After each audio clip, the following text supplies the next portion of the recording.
Hola, ¿qué tal? Bienvenidos a La Pepa. Este es un programa en alianza de lasillavacía.com y de Canal Capital. Aquí buscamos explicar las noticias que son de su interés en profundidad. La gente suele encontrar muchas excusas para legitimar la violencia. Según la organización Corpo Visionarios, más del 70% de las personas justifican que ellas actúen de manera violenta cuando están disgustados, y el 58% de los hombres y el 28% de las mujeres reaccionarían de manera agresiva si ofenden a su pareja. Esto se ve reflejado en datos como los del año pasado. El 123, la línea de emergencia Bogotá, recibió más de 500.000 llamadas que tenían que ver con riñas. Es una cifra alarmante, pues en Bogotá aproximadamente el 94% de las lesiones personales y el 86% de los homicidios inician como riñas. Y para entender este problema en profundidad tenemos a dos invitados. Ellos son Andrea Ramírez, ella es la directora del Observatorio de Corpo Visionarios. Ella es estadística de profesión y tiene una maestría en estudios políticos. También es miembro y escribe bastante seguido de la Red Cachaca. Bienvenida, Andrea. Gracias, Eduardo.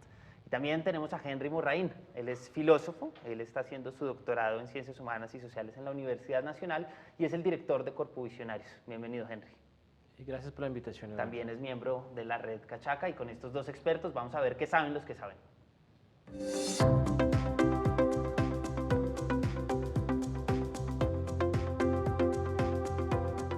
Andrea, usted desde la Corporación Visionarios de Colombia es la que se encarga de ver todas las cifras, de mirar todos esos datos reveladores para entender qué soluciones se pueden dar en términos de estrategias de diferentes índoles que ustedes han hecho. ¿Cómo está Bogotá en términos de riñas? Pues Bogotá tiene un tema bastante particular y es que en los últimos años se ha venido estabilizando la tasa de homicidios, pero en contraposición a eso, las tasas de lesiones y de riñas han venido aumentando.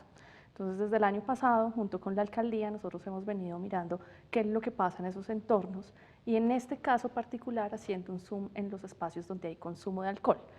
Suele existir la teoría de que el consumo de alcohol hace que se tenga una mayor tasa o una mayor cantidad de riñas o de lesiones, digamos, eso es algo que hay que ver con cuidado, pero en este caso esa fue la preocupación particular y por eso nos centramos ahí, y lo que nos dimos cuenta es que sí hay un problema de riñas y sí hay unos problemas que se ven mucho más en esos espacios, pero que tienen que ver con cosas que van mucho más allá del alcohol, ¿no? Entonces, cosas como las que tú mencionabas, por ejemplo, del querer meterse en una pelea si alguien ofende a mi pareja mientras estoy en un espacio de rumba, o el quererme meter a hacer una pelea si alguien se mete con alguien del grupo de rumba que está conmigo en la noche. Nos dimos cuenta que son factores que terminan incidiendo en la fiesta, incluso a veces más, o puede que de una forma independiente del consumo de alcohol. Entonces, lo que nosotros queremos hacer, o lo que quisimos hacer desde ese momento, desde Corpo Visionarios, fue empezar a entender más ese fenómeno de cómo y cuáles son las causas por las cuales alguien termina generando una riña, generando una pelea en un espacio de rumba, que tristemente, además, muchas veces terminan en lesiones o terminan en homicidios, que terminan reflejándose en esta alza de riñas y de violencia interpersonal en Bogotá. Henry, usted ha estudiado estos temas hace mucho tiempo.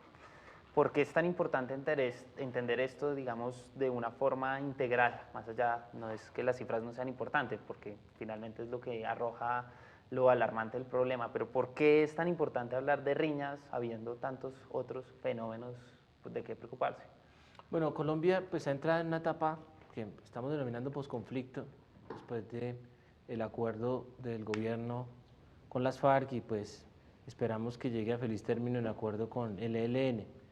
Y buena parte de la discusión pública de la violencia en Colombia en los últimos años se ha consumido en observar, digamos, esa violencia producida por el conflicto entre el Estado y las guerrillas. Sin embargo, la gran mayoría de muertes en Colombia se presentan es por la conflictividad de los ciudadanos. De hecho, más del 95% de los homicidios de nuestro país se dan en las ciudades y se dan muchos de ellos por temas de convivencia entre vecinos, entre amigos, entre ciudadanos de nuestras ciudades. Es decir, el grueso de la violencia en Colombia no se da por la violencia con las guerrillas, sino el grueso de la violencia en Colombia se da por la conflictividad entre ciudadanos. Entonces, este no es un tema menor, este es un tema crítico. De hecho, el país ahora con la desmovilización de las guerrillas va a seguir siendo más o menos igual de violento, más o menos el mismo número de homicidios. Y la tarea ahora, digamos, de este país en posconflicto será reducir la violencia en las ciudades, que puede ser mucho más compleja porque es menos fácil, es menos De hecho, no se puede identificar como un grupo particular que sea el responsable de esto, sino eso está mucho más disgregado en toda la sociedad colombiana. Y buena parte de esa violencia, desde nuestro enfoque, se explica en el machismo y en las lógicas de machismo de pues, estas sociedades latinas y en particular de la sociedad colombiana. Bueno, entonces los invito a la calle, donde pasan muchas de estas riñas, a ver qué preguntan en la calle. Yo tengo una pregunta. ¿En la riña están más involucrados los hombres o las mujeres? Andrea, esta pregunta ya la medio enunciaba Henry en su última intervención. ¿Esto tiene que ver con roles de género? Sí, en gran parte nosotros creemos que sí. Digamos, el 57% de las víctimas de riñas o de lesiones en Bogotá siguen siendo hombres. Sin embargo, eso no quiere decir que solamente sean los hombres quienes se pelean o que las razones por las cuales terminan discutiendo sean solamente de hombres, por así decirlo. Lo que nosotros hemos visto es que hay una gran característica, como decía Henry, no solo en Colombia, sino en Latinoamérica, y es este fenómeno o este tipo que nosotros hemos llamado el macho machito. Y son toda esta cantidad de comportamientos, actitudes y creencias que terminan haciendo pensar a las personas que hay que responder de determinada forma, digamos, ¿no? Entonces, si yo soy un hombre, yo tengo que pelear si alguien le dice algo a mi mujer, o a mi mujer no, a la persona que está conmigo, a la pareja que está conmigo, si también alguien toca o le dice algo a un compañero mío, también le va a decir eso. Sin embargo, lo que hemos visto nosotros, y sobre todo en la encuesta del año pasado, es que muchas de esas cosas ya han venido cambiando, lo que falta es que la gente conozca e interiorice más que las cosas ya no son así. Por ejemplo, lo que uno ve es que más o menos 7 de cada 10 mujeres no estaría de acuerdo con que su pareja la defienda en caso de que pasara algo así. Y más o menos 8 de cada 10 mujeres también están en desacuerdo con esto de que por celos, o que los celos son una razón para pelear con mi pareja o para que la pareja mía tenga algún altercado con un tercero en un bar. Entonces uno sí empieza a ver que digamos, no es tan fuerte esas creencias que uno tiene, pero de alguna forma sí terminan enmarcando muchos de los comportamientos que se ven en la calle. Andrea, ¿y esta percepción cambia en los hombres? ¿Un hombre cree que es más atractivo si es agresivo? Sí, realmente es un poquito más alto en hombres que en mujeres. Y otra cosa que hemos visto es que el fenómeno del macho machito está sobre todo en los hombres jóvenes, que también son los que son más víctimas de este tipo de cosas, y uno sí encuentra que los hombres jóvenes, a través de la encuesta de cultura ciudadana, son los que más están de acuerdo con que hay que pelear si a uno le dicen que hay que pelear, en que hay que responder si alguien se mete con la pareja de uno, son los que más están de acuerdo en que uno tiene que responder de forma violenta. Entonces sí se ve una tendencia que sean los hombres jóvenes más que las mujeres y más que de otras edades los que responden de esta forma. Y hay una cosa importante que hay que mencionar, y es que hay otros estereotipos que no se cumplen, como es el estereotipo del estrato, por ejemplo, ¿no? Creer que solamente estos fenómenos se dan en estratos bajos, por así decirlo, no es cierto. Nosotros no encontramos que esto sea un tema de un estrato particular, lo vemos más estandarizado, digamos, si hablamos de nivel socioeconómico, y lo que vemos, por ejemplo, y en caso particular de la estrategia que en este momento va a empezar la alcaldía junto con nosotros, es que pues por el hecho de ser lugares donde hay mayor concentración de sitios de rumba, pues se presentan más este tipo de situaciones, pero no quiere decir que sea un tema necesariamente de estrato. Claro, quisiera, Henry, seguir ahondando en el tema del macho machito. ¿Usted cómo ve eso en términos sociales? ¿Qué implica? Sí, pues hay una regulación cultural, hay unas normas sociales que hacen que nosotros, digamos, los latinos, hombres, nos sintamos obligados a demostrar nuestra hombría y nuestra capacidad, nuestra fuerza todo el tiempo. Y eso es un peso tremendamente harto y pues que genera pues que la gran mayoría de homicidios sean hombres jóvenes, la mayoría de muertes en accidentes de tránsito también son hombres jóvenes, y los mayores involucrados en riñas son hombres jóvenes. Esto no basta con que lo entienda uno en una explicación así con las cifras, sino tenemos que generar mecanismos de control social para que cuando a uno se le sale el macho machito, pues le ayuden a controlar ese bicho raro y extraño, pues sus amigos, familiares y pues cercanos. Entonces, estamos apuntando a una estrategia que se focaliza en el tema de regulación social, y la idea es que los que están alrededor de nosotros pues nos llamen la atención sobre, usted se le está viendo el machito, eso se ve feo, eso se ve desagradable, eso es como sacarse los mocos, que usted empiece a sentir que socialmente eso es tan repudiado como pues las cosas que son repudiadas en nuestra sociedad, como sacarse los mocos. Es como que el que busca dárselas de macho, armar pelea, tirarse la rumba, pues sea alguien visto a futuro como algo desagradable, como algo que no gusta. En la medida en que mostremos más desagrado, más descontento con eso, los ciudadanos, seguramente el fenómeno de los machos machitos va a reducirse. Claro, usted describe un fenómeno social y no solamente limitado a la rumba. ¿Por qué se están enfocando en la rumba si es una cosa mucho más, digamos, transversal, si se quiere, una condición de ser latino, de ser hombre o mujer latina, de vivir en una ciudad con diferencias sociales, Andrea? Realmente nosotros hacemos énfasis en este punto porque para la administración es una preocupación el gran número de riñas y lesiones que se presentan. Desde el año pasado se ha tenido una tendencia, o antepasado una tendencia al aumento bastante fuerte y nos hemos dado cuenta que como el 37% de esas lesiones y riñas pasan en estos sitios tan focalizados, que son los espacios de rumba, si uno quiere empezar a incidir por ese indicador, esa es una buena forma de hacerlo, ¿no? Porque es un sitio donde está cooptada la población, donde ya sabemos qué fenómeno pasa y es muchísimo más fácil empezar a trabajar directamente con ellos. Entonces, esa es una de las muchas aristas que tocaría tocar para trabajar el tema de riñas y lesiones. Si uno quiere ver, la rumba es como el último eslabón de que alguien sea agresivo. ¿Usted no cree que es eso? ¿No debería uno empezar en otros ámbitos como más prematuros, si se quiere, a esperar a que la gente ya llegue a una fiesta y se den la jeta, como decimos popularmente? Desde luego, la ingesta de alcohol, pues es un factor de riesgo en la medida en que desinhibe, digamos, y saca ciertas cosas que en otras condiciones no sería tan fácil sacar, ¿cierto? Entonces, yo estoy de acuerdo contigo en que el problema no es simplemente la rumba, sino hay una serie de relaciones, vínculos, prácticas y creencias que están en las personas de nuestra sociedad, aún en espacios por fuera de la rumba. Ahora, como en la rumba, como en los espacios de disfrute, de baile, es donde se están generando esta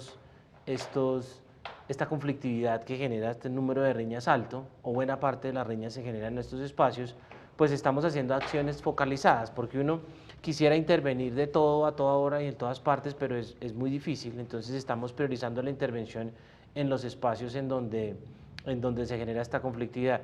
Es importante subrayar por lo que tú dices que también consideramos, como decía Andrea en la primera parte, que la culpa para nosotros no la tiene el alcohol, ¿sí?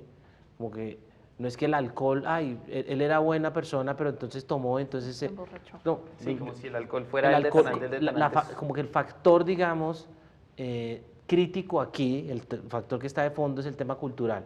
Ahora, claro que el licor desinhibe, pero un sueco promedio, un noruego promedio consume más de 2 veces que un colombiano promedio.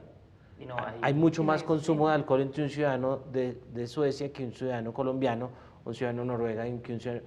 Pero el sueco con tragos no sale a echar tiros, no sale a pegar a la esposa, no hace... Claro, Es decir, y ahí hay un tema de cifras que a mí me llama la atención y no podría preguntárselo sin Andrea, y es, ¿no hay un subregistro muy grande en tema de riñas? Claro. ¿Cómo van a medir esto y se sabe exactamente qué es lo que están atacando, digamos? Si Sí, quieren? claro, hay un subregistro, digamos. Aquí, digamos, el mejor indicador, el más aproximado, son esas 505.000 llamadas del 123 que tú nos indicas. Y tenemos incluso problemas de comparabilidad entre medicina legal y policía, pero digamos, no solamente pasa con estos, sino con otros indicadores. Sin embargo, aquí, aunque el objetivo final es disminuir el número de riñas, nosotros apelamos a otras cosas antes, ¿no? Entonces, por ejemplo, lo que decía Henry de los mecanismos de regulación, una de las cosas que nosotros queremos empezar a instaurar son mecanismos de regulación para que alguien pueda parar una riña. En este caso, parte de la estrategia es que la gente empiece a utilizar frases como abrazo, abrazo, abrazo, o beso, beso, beso, si ven una riña, para que se pueda controlar. En vez de pelea, pelea, pelea. En vez de pelee y dele y vaya, es más bien calmar y además de ponerlo en un lugar a distancia, ¿no?, de la riña y no meterse directamente. Entonces, todas estas cosas, como el uso de estas frases, como hay otra parte de la estrategia que tiene que ver con un concurso para que las mismas bares empiecen a implementar estrategias para bajar las riñas, entonces hacerle un seguimiento a ese tipo de estrategias. Estamos también capacitando a todas las personas que manejan al personal en los bares, también empezar a mirar cómo esta capacitación empieza a cambiar la forma en que se manejan las riñas adentro de los establecimientos. Todas estas son cositas que toca empezar a medir más allá, o digamos, adicional al tema del número básico de las riñas, porque también puede pasar que estos fenómenos empiecen a tener en principio una tendencia al aumento, que es lo que pasa con otros fenómenos como la violencia intrafamiliar o como cuando uno trabaja con grupos específicos, temas como de reconocimiento, de trabajo en equipo, y es que en el momento en que se visibiliza un comportamiento, la gente empieza a reportarlo más, no solo porque suceda más, sino también porque empieza a ser más consciente de él. Entonces, por eso hay que tener, y son unos sesgos de medición, y por eso hay que tener como unas medidas alternativas, en nuestro caso muy cualitativas, muy etnográficas, muy de observación participante, para ver no solo cómo bajan las riñas, sino por qué bajaron y qué funcionó y qué no funcionó. Claro, Henry, ahí ustedes, digamos, hacen como unas mediciones de quiénes están más involucrados en riñas, normalmente hombres jóvenes, en lugares de rumba, ocurre más en la noche. ¿Estas características no corren un riesgo de poner un estigma sobre ciertos grupos poblacionales? Podría ocurrir, pero tal como se está manejando la estrategia, pues es muy cuidadosa de eso, digamos. Aquí nos hemos enfocado en proteger la vida y la integridad de los jóvenes, sin decir es que usted por ser joven necesariamente es violento, y creo que eso se ha entendido bien por parte de la ciudadanía. Ahora, el tema de los jóvenes, el alcohol, es un tema que es discutido, está en el centro del debate público de la humanidad desde hace 2500 años. Buena parte de los diálogos de Platón tienen que ver con eso, los jóvenes, la corrupción de los jóvenes, el alcohol. Entonces, buena parte de la filosofía se armó pensando en estos temas, cómo educar a la gente, cómo hacer ciudadanos mejores, cómo se comporta la gente borracha, ¿sí? Y desde esa época, pues, en varios diálogos, en particular uno de los diálogos de Platón, en el libro 2 de las leyes, nos habla sobre cómo funciona un estado, un buen estado, una buena ciudad. Y entonces dice, no, pues tiene que haber leyes, pero antes de eso, para que haya leyes, tiene que haber educación. Entonces, el primero en plantear la idea de la cultura ciudadana viene siendo Platón, y de alguna manera estamos en esa línea, y obviamente la educación de los jóvenes y el comportamiento de los jóvenes y el comportamiento en la fiesta y los rituales de consumo de alcohol están pues desde hace 2500 años en el centro. Claro, usted menciona dentro de toda esta reflexión histórica, filosófica, una cosa que es muy interesante, y es el centro de este debate está en la educación y cómo hacer un buen ciudadano. Se han hecho muchas estrategias de comunicación con diferentes grados de éxito. ¿Usted cómo ve estas estrategias de comunicación? ¿Cómo hacer, mejor dicho, y lo pongo en palabras fáciles, que esto supere la pantalla y pase al resultado? Sí, yo creo que ahí Henry puede dar una mejor respuesta, pero nosotros creemos que lo primero es que estos son estrategias transversales, ¿no? Esto justamente no son solamente campañas de comunicación, ni son solamente mensajes a través de medios, sino son estrategias que realmente impacten a la ciudadanía desde diferentes puntos, ¿no? Entonces, lo primero es realmente tener una administración o una parte de la administración que esté velando por esto y que sí sea prioridad, como en este caso lo tenemos. Digamos, si uno no tiene como la administración de su lado, una administración que esté pendiente de los temas de cultura ciudadana y que vea la cultura como una de las partes fundamentales para generar transformación, es muy difícil hacerlo. El trabajo en calle, el trabajo con la ciudadanía, realmente estar ahí, estar afuera, estar haciendo pedagogía realmente a pie un poco, y también todo el tema comunicacional, que sí es muy importante, pero que consideramos que solitos que solo no genera tantos efectos. Henry, Andrea, los invito entonces a que vayamos a la pepa de este asunto.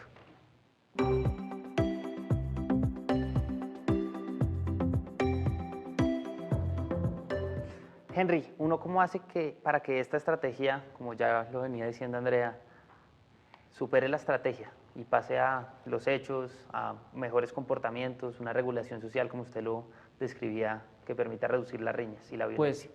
Pues buena parte de los problemas de cultura ciudadana que viven nuestras ciudades pueden ser vistos como problema de acción colectiva. ¿Qué es un problema de acción colectiva? Un problema cuya solución requiere la cooperación de muchos actores en la sociedad.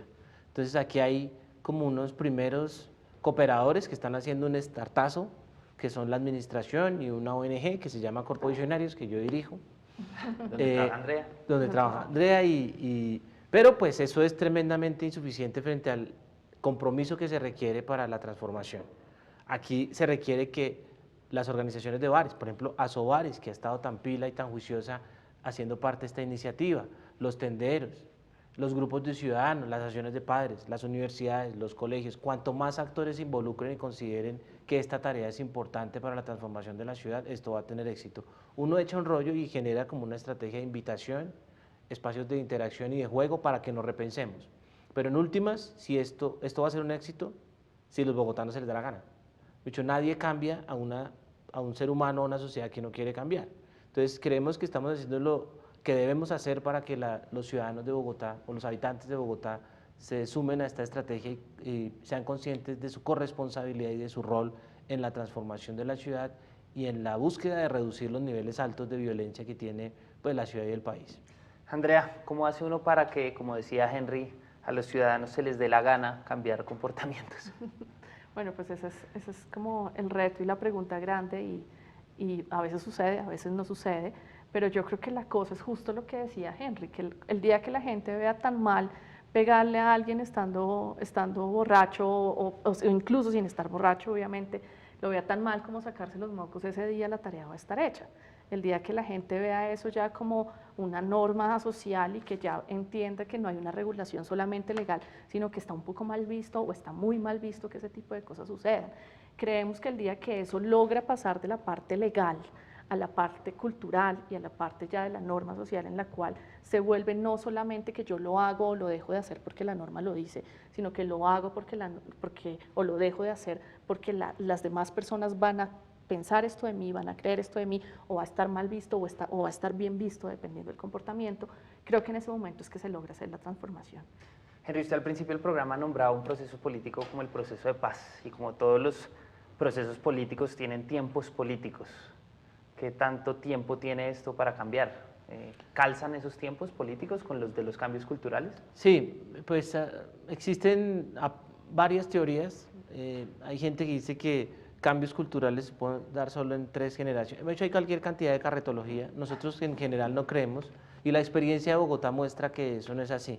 De hecho, si la gente se compromete con algo, usted puede ver una gran transformación en prácticas y comportamientos de un año a otro. ¿Cómo lo ha visto? ¿En qué, por ejemplo? En los temas de accidentalidad vial. Bogotá era una de las ciudades, por ejemplo, en 1993, Bogotá era una de las capitales de América Latina con más muertes en accidentes de tránsito. 2 años después de la primera alcaldía de Antanas, que fue la época de más intensidad pedagógica, digamos, que haya vivido la ciudad. 2 años después estaba llegando a la mitad. De hecho, es la misma ciudad. Otros datos, se consumían 25 metros cúbicos de agua por casa al mes en Bogotá, y hoy día se consumen 11, menos de la mitad. Es la misma gente haciendo cosas distintas, cambiando sus hábitos, cambiando sus formas de relacionarse y considerando un problema vital. En este caso necesitamos que los bogotanos empiecen a comprender que el que hace pelea, el que patanea, el que quiere tirarse la rumba, esa persona debe ser tratada no como el berraco macho, duro, no sé, sino es una persona desagradable, es algo que en esta sociedad se castiga y se rechaza profundamente, que las jóvenes prefieran al muchacho conversador y tierno y no al macho peleón, ¿sí? Entonces, en la medida en que esa transformación se vaya dando en nuestros mecanismos de regulación y nuestras creencias, esto se va a dar. Yo creo que esto podría ser algo que evolucione muy rápido si la gente, si ustedes nos colaboran, o colaboran más bien a la ciudad. Henry, Andrea, muchas gracias por haber aceptado esta invitación a la Pepa. Y a todos ustedes recuerden que este programa es una alianza de Canal Capital y lasillavacía.com. Si tienen algún tema que quieren que le echemos Pepa acá, con 2 invitados como los de hoy, por favor escríbanos @lasillavacía o @Canal Capital con el hashtag o numeral La Pepa en Twitter. Este programa, como todos los otros que hemos hecho, quedan en la página del canal y también en lasillavacía.com para que lo vean y lo compartan. Hasta la próxima.